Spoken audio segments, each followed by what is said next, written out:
British scholastic is so much more advanced than American public school that it's like, you know, they're doing long division in first grade, you know, we're doing it fourth.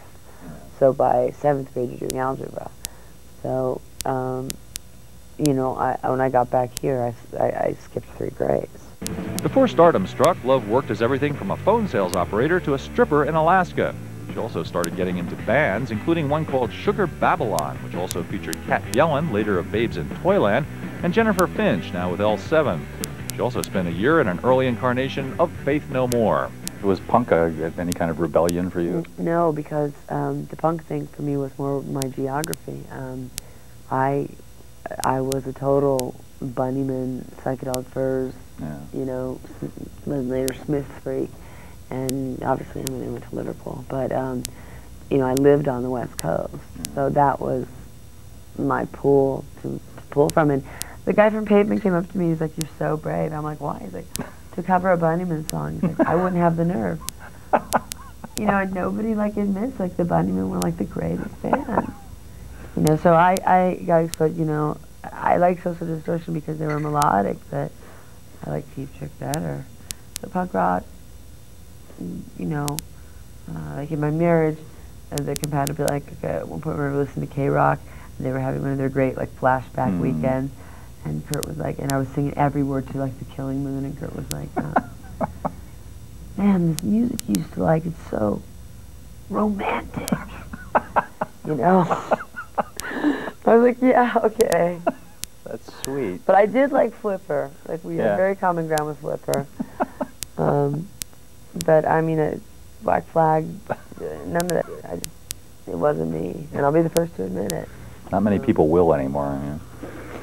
Well, that's what I think. I think you should admit the embarrassing stuff. Yeah. I think the embarrassing stuff it makes you more vulnerable, and it's like, it's cooler. Yeah. Stooges, Velvet Underground, yeah, my influences. You know, it's like Butthole Surfers. Like, oh, shut up. You know, every word to like Pretty in Pink backwards. You know.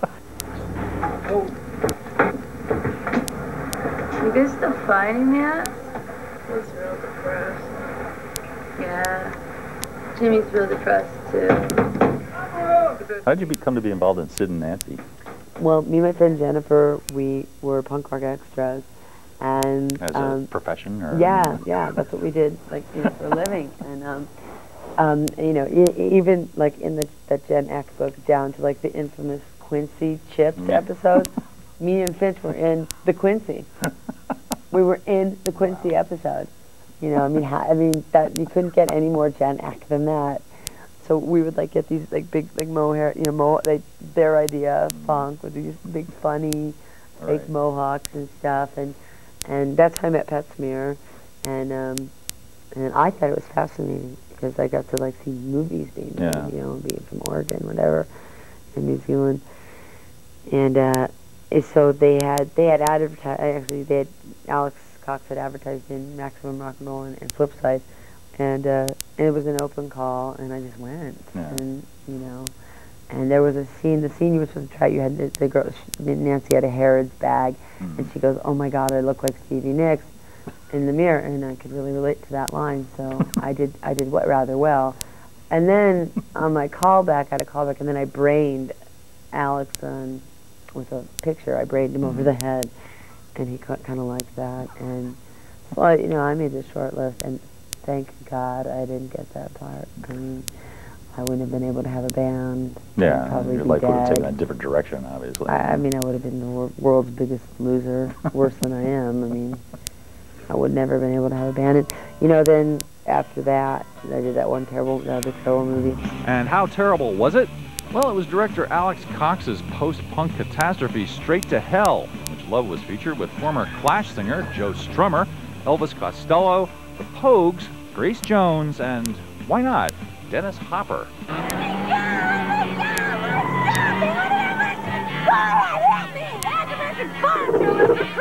You ought to show me some respect, baby. Yeah, what's the matter? So you guys blow the job? Blow it! Tell him with the shadow! Look out, man!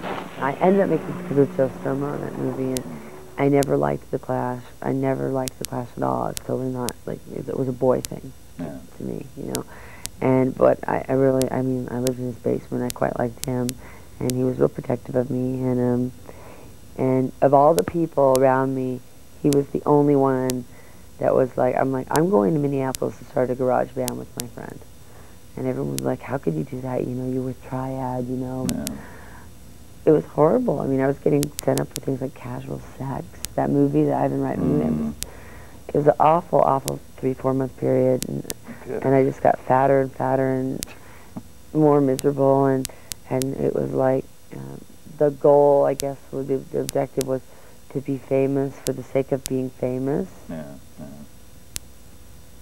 You know, what's that for? Had you been writing songs all this time?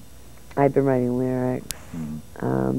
I wasn't much of a good guitarist. As a matter of fact, Joe Strummer said to me that night in that bar when I was like, I'm going to do it. And he's like, you are the worst guitar player I've ever heard. And I'd only just really started in earnest, but and I have gotten a lot better. But yeah, you're a good guitar player now. Your guitarist Eric was saying that he learned stuff from you. I am fine. You know, I mean, I'm fine. I have a style, and you know, it's like what's funny is a lot of the songs are complete Bauhaus ripoffs, with total and like my guitar playing is totally picked up from Will Sargent and Johnny Marr. It's like referenced from these British bands, and nobody would guess that because of the sort of persona that I've been put, you know. Well, now foisted on me. I mean, I guess now, yeah. Secret's out now. More tears and laughter with Courtney Love coming up next. I resent being a role model for marrying a rock star. I want to slap girls when they do that to me. I really do. That's disgusting. Do people come up and say that to you? They write me letters about it. Yeah, I'm gonna say it. Or they'll say you're my hero, and I'll be why? Because you have everything. The cosmopolitan dream. Yeah. And look what it did. Great. You know, yeah. Well, I mean, I think that it looked like it was headed for doom. Anyway, but it didn't feel like it was headed for doom on a daily basis. Courtney Love met Kurt Cobain at a punk club in Portland, Oregon in 1989, and 3 years later they married in Hawaii. While dabbling in heroin, Love became pregnant, which led to sordid, junky mother rumors and even magazine features. To this day, Love insists she stopped taking drugs when she found out she was pregnant. Their baby, Frances Bean Cobain, was born healthy.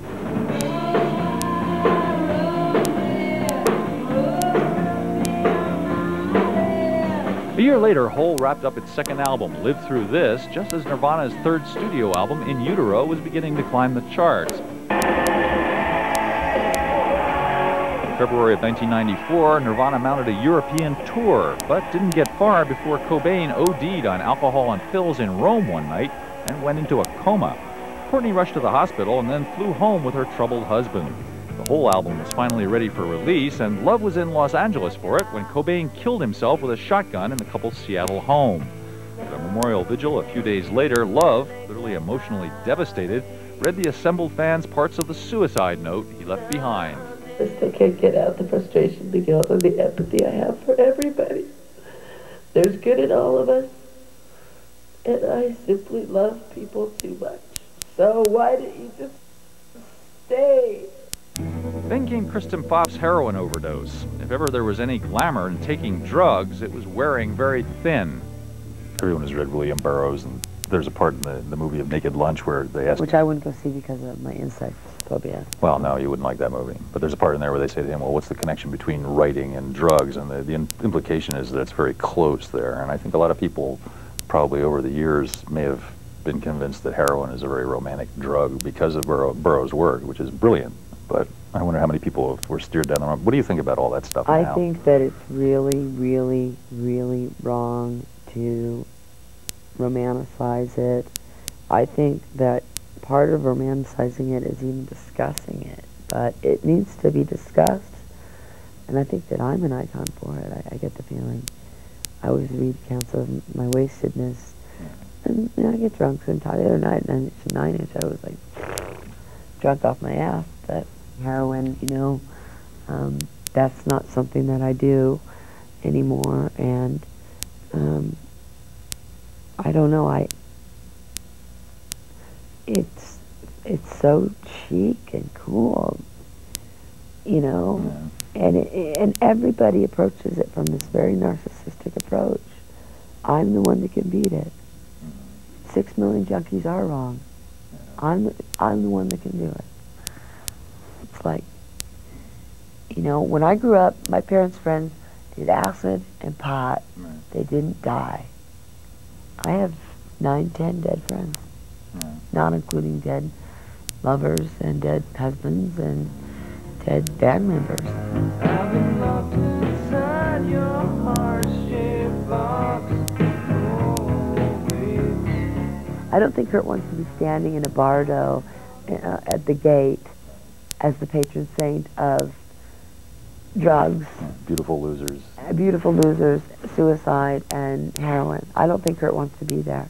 I know that wherever he is, a lot's dissipated, but there's a major guilt left behind, and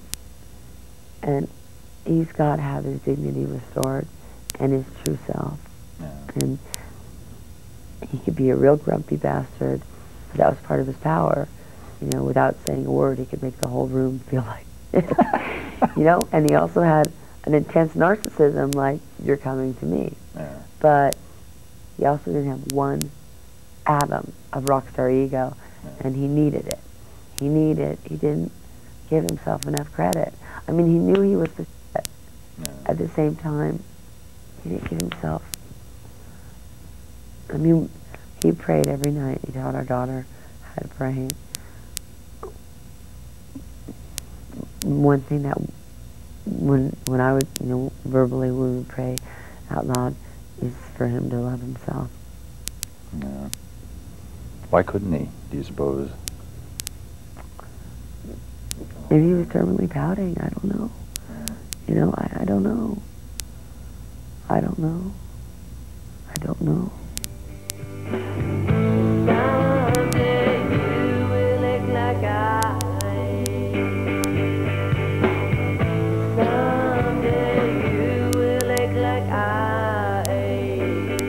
Can you, like, resume a normal kind of romantic life now without people jumping on you? I don't feel comfortable with it yet. I kind of want Brad Pitt to, like, get in Kurt's pajamas and run around. How sick is that? But I just keep seeing these pictures. I saw a picture of Brad Pitt today. I'm like, Kurt's in Armani? You know, they look uncannily alike. I've never seen him in person. Michael knows him, Skype, but I don't know. How can you replace a prince? I mean, I had a prince. You know, people were, she's so lucky. Yeah, damn right I was lucky. You don't think I knew that. Coming up next, Hole on tour, on record, and trying to figure out a future.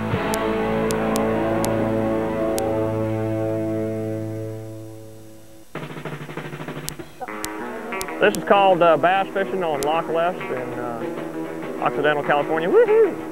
Kitty, kitty, kitty, kitty. Metal is not dead.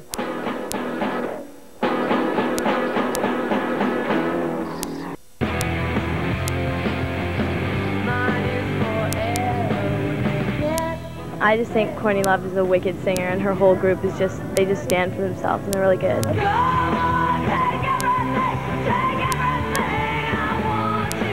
She speaks what she feels. She doesn't hold back. I really respect her music, and I think it's really angry and loud, and that's what teenagers like.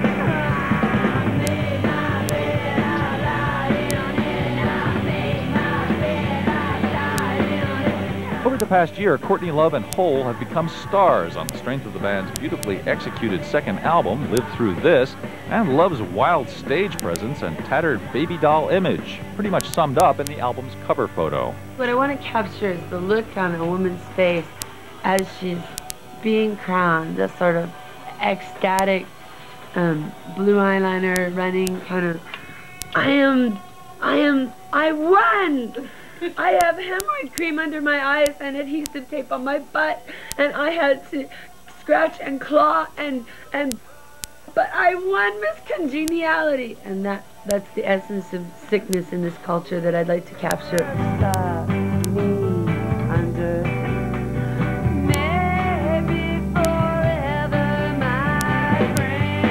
There's a big difference between the first record, Pretty on the Inside, and the second one. I mean, there's a lot of development there. Did you consciously go for a more... I consciously was self-conscious on Pretty on the Inside, and I was lame. I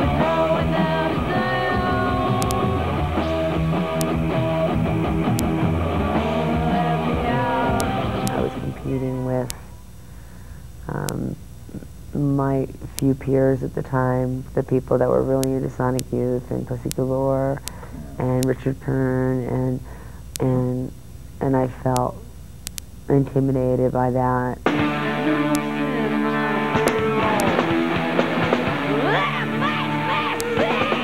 What's Courtney like as a guitarist? I mean, is she... I think that Courtney is like one of the most amazing guitar players out there. I mean, you know, she has like a really unique sense of rhythm. She plays really hard, and actually I've learned a lot from her as a guitarist. You should learn how to say no.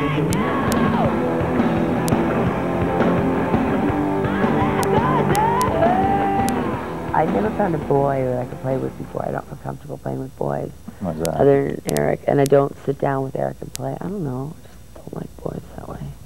Oh. I don't like boys that way. Oh. It's weird. I just don't like boys that way. That is I bet if you ask the guys straight up, you know, if you like sitting down with some boys would say the same thing. I just don't like girls that way. I don't. Maybe there's a sexual thing there, or I don't know. I mean, I don't know, but I have a friend who loves to play with her boyfriends. I could never ever play with my boyfriends. And I will always stay. With Love attempting to pull her personal life back together and a new bassist on board, Hole hit the road with an unsteady set in Reading, England.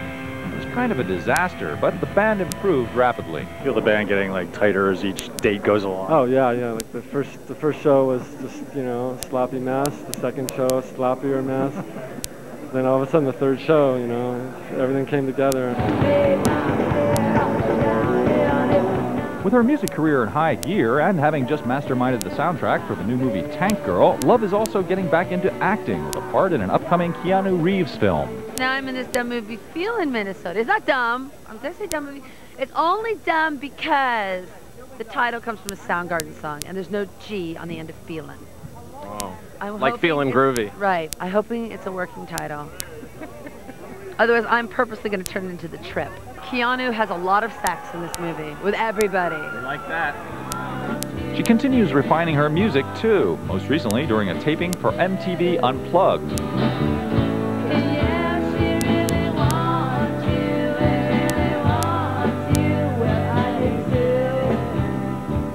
Well, everything just seems so dramatic and like classy, it being so. I mean, we generally hide behind lots of aggression and well, no, noise to begin with, and now it sort of seems like we're trying to be mature or something. I told you from the start just how this would end. When I get what I want, I never want it again. When we play together, it's like we know we're good, and that's what's kept us together despite my persona being so huge. You know, Patty's got a huge ego. She knows she's a hot drummer. I mean, Kurt, that was Kurt's second choice after Dave. Wow. You know, I mean, Patty's been around Seattle forever. And then, you know, Dave sort of blew Patty away. Yeah. I don't think anymore as much, but at that point, and, you know, I mean, Kristen and Melissa now is really good at 22, and she's damn good. And her strength seems to lie less in the classical, but in harmonizing. She's really great at it, 22 years old. So when we play, it's like the Courtney thing goes away, and we know we're hot. If you dance with me,